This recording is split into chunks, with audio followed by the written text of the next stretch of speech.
For 3 weeks, the Miller family ate dinner in the kitchen, directly above a concrete tomb. They laughed, they prayed, they told police their son was a free spirit who probably ran off to California. But when a rookie officer noticed a draft coming from a basement vent that should not have existed, they finally stopped searching the highways and started digging in their own home. Context: the family. Ethan Miller was 22 years old, studying graphic design at community college, and painfully shy. To his mother, Diane, he was her gentle giant.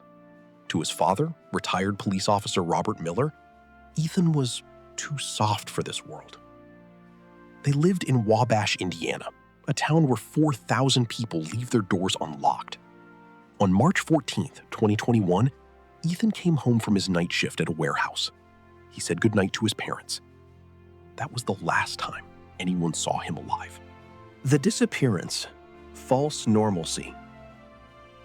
The next morning, Ethan's car was still in the driveway.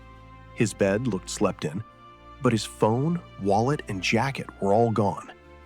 Diane assumed he had walked to a friend's house. By day 3, she filed a report. Police did a standard welfare check and found nothing.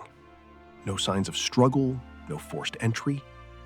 The lead detective, a 20-year veteran, wrote in his notes, "Likely voluntary departure. Adult male, no history of mental illness, no note." But one thing bothered him. Robert, Ethan's father, refused to let officers check the basement. He said it was cluttered and messy. The search, 3 weeks. For 21 days, the town searched. Volunteers dragged a local river. The FBI analyzed phone pings. Diane Miller appeared on a regional news segment, crying, "Ethan, if you're out there, just call me. No questions asked." But her husband, Robert, never joined a single search party. Neighbors later recalled he spent those 3 weeks building a new storage shelf in the garage. And every night, he insisted on being the last one to lock the basement door. When a family friend offered to help clean down there, Robert snapped. "That area's mine. Don't go in." On April 4th, a rookie officer, Officer Lena Cruz, returned for a follow-up. She noticed something the first team missed. Behind a stack of paint cans in the garage, there was a second entrance to the basement, a metal hatch covered by a rug. When she lifted it, a wave of chemical smell and cold air hit her face. She requested a search warrant. The judge signed it in 17 minutes. Inside the basement, they found a space divided into 2 rooms. One normal, laundry, storage. The other, sealed off by a new drywall wall, painted to match the concrete.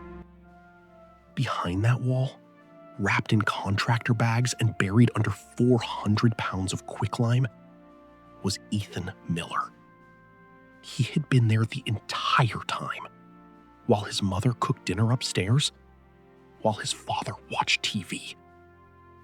The basement vent, it was connected to the HVAC system.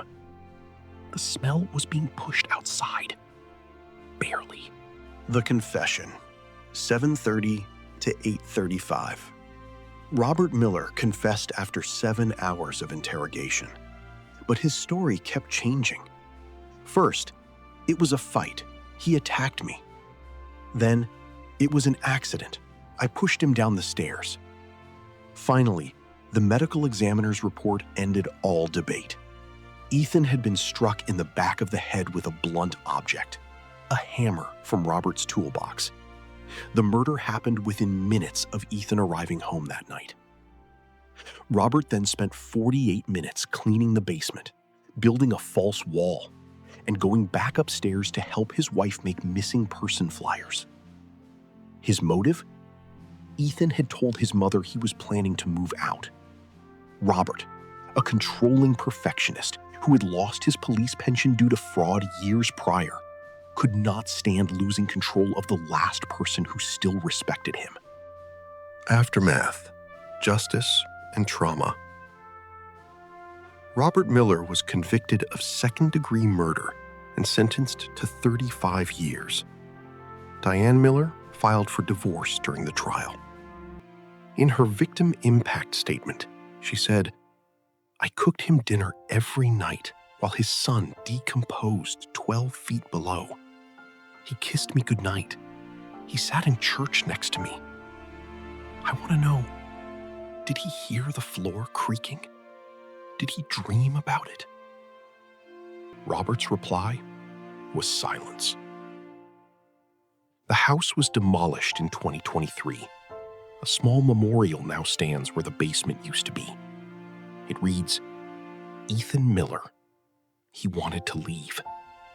He never got the chance." Closing analysis. Warning signs. True crime often focuses on strangers in dark alleys, but the data tells a different story. According to the Bureau of Justice Statistics, nearly 55% of all homicides are committed by a family member or intimate partner. Ethan's case is textbook: a controlling parent, an unexplained refusal to allow access to a specific area, and a missing person report that felt off from day one. If you ever hear a family say, "Don't check the basement, it's just messy," listen closely. You might be hearing a confession before the police do.